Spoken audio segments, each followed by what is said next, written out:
In this video, I'll show you how to install the AliExpress desktop app on a Windows 11 PC or laptop.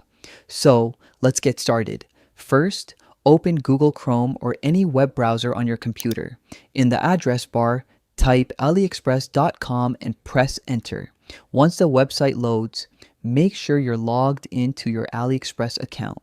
Now, go to the top right corner of the Chrome browser and click the three-dot menu.